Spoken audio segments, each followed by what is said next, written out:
Anytime I try to pick up a new game, I feel like I'm at a rickety, shisty, burnt funnel cake smelling carnival where the people working the tents go out of their way to harass you into spending money at their counter. They present an initial challenge to you, something that seems easy, like throwing a ball at a tower of bottles to knock them over. What you don't know is that the bottles are weighted, and the first 3 balls the carny gives you are just not heavy enough to knock them over, no matter how hard you throw them. Almost like you're throwing a wiffle ball. The carny will mock you. Maybe you'll get it next time, champ. The carny picks up a single ball, noticeably larger than the ones you had, and launches it at the tower and topples the bottles over in a cacophony of shrill clatters. He turns to you with a smug grimace across his greasy face.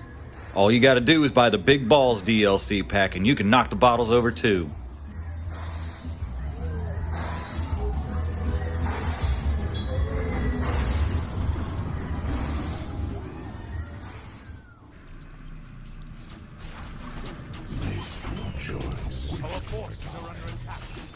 In an age where most games have become dopamine slot machines, I'm still micromanaging my crypt fiends in Warcraft III skirmishes against bots. I don't play new games, I like to play old RTS games. These are the games that require you to raise your actions per minute in the most spastic way possible, and I do watch your videos, Grubby, where extreme resource efficiency and minimal downtime is required to undermine your opponent.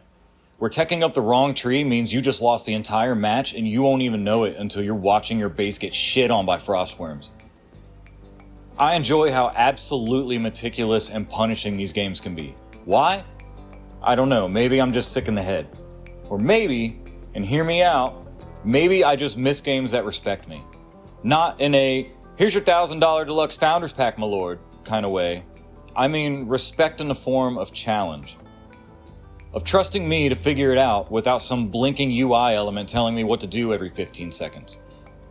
I don't want a tutorial that takes longer than the campaign, not counting the OG Dawn of War tutorial that was ass and I think we all skipped it. I don't want some British robot voice whispering "good job" every time I click a button. I know I did a good job. He's dead and I'm not. No, I want to get absolutely folded by an AI that doesn't care how hard my day was.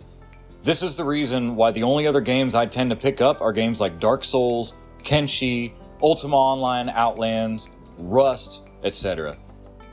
RTS games and their adjacents do not coddle you. They don't stroke your ego.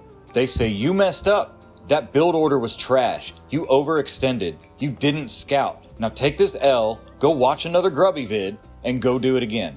And I love that.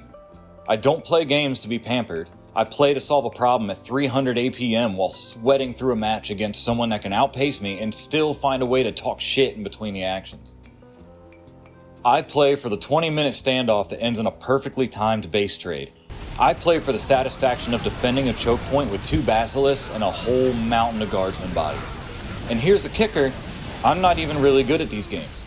I'm not a ladder demon, I'm not grinding ELO like it's a second job. I'm just a guy who likes commanding an army of the undead while listening to some sludgy metal like Conan and pretending the fate of the world depends on my next click.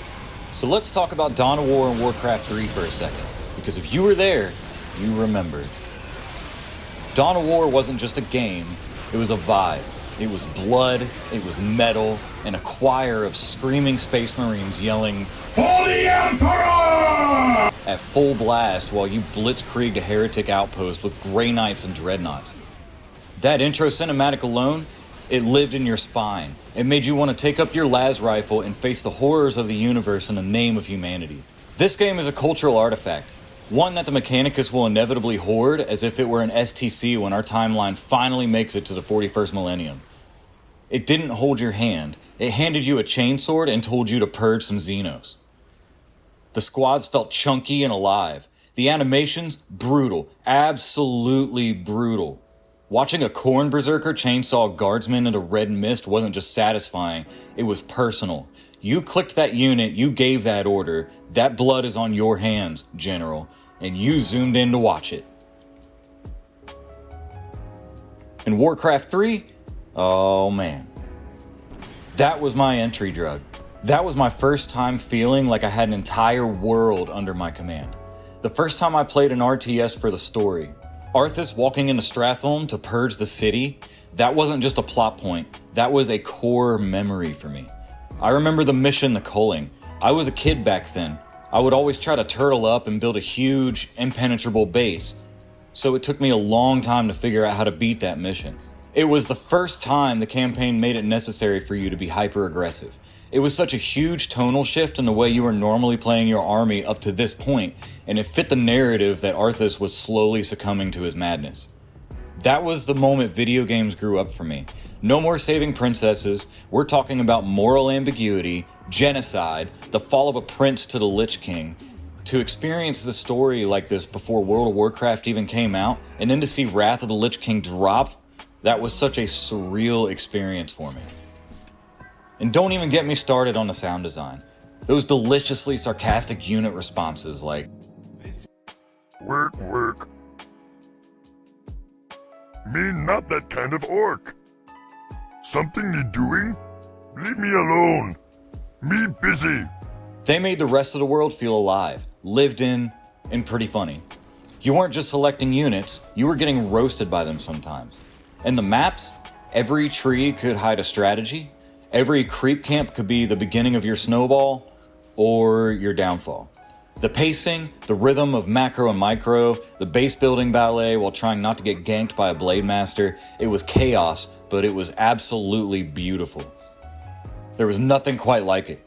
No constant UI pings begging you to buy cosmetics, no battle pass progress nagging you to get 5 assists with a rare item, just raw, uncut strategy with a heaping side of story and a whole lot of soul. Like the good old days of Halo 2 deathmatches. No loadouts, no in-game purchases, no season pass missions, it's just you and game. Everything you need is already there. The time spent in the menus and dealing with the UI was minimal. You pressed like 2 buttons, you load into a lobby, and then you just start playing. In my mind, nostalgia is sitting cross-legged in front of a thick, yellowing CRT monitor that smells faintly of dust and static. The Windows XP startup sound just played. My headphones are oversized, my problems are small, and my army is huge. And lately, there's hope.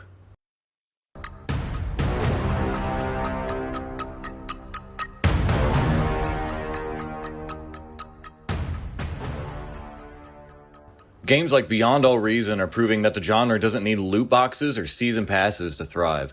It just needs heart, passion, and a community that still gives a damn about the genre. Just look at the Discord and the amount of people all contributing to this huge undertaking by the team creating the game. The community is rallying around a passion project. All the moderators, all the streamers, everyone donating to the game, the amount of feedback and updates. I even had to put a ticket in to get my IP whitelisted so my son and I could play together online, and they happily obliged within the same day. They're just trying to keep people from smurfing and artificially boosting their ranks and stuff, and that's totally healthy for the game, I get it. Also, D.O.R.F, or D.O.R.F, looks like it crawled out of a CRT monitor in 1999 and started doing push-ups and hasn't stopped since. It's like if Fallout 1 and Command & Conquer decided to finally settle down and start a family together. It's weird, stylish, and unapologetically itself, just like the best RTS games used to be.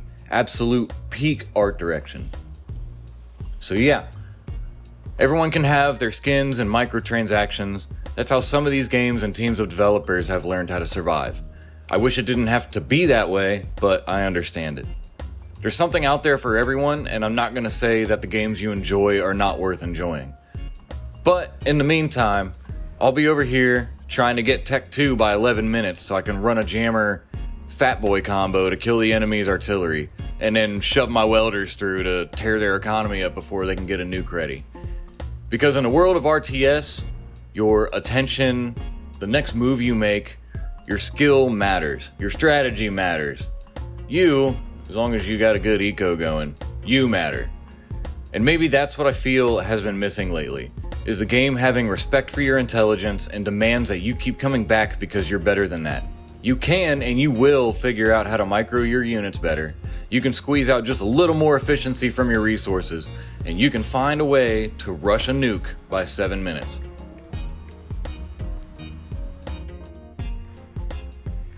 I've always wanted to create a video going over a few games that I'm passionate about, so here it is.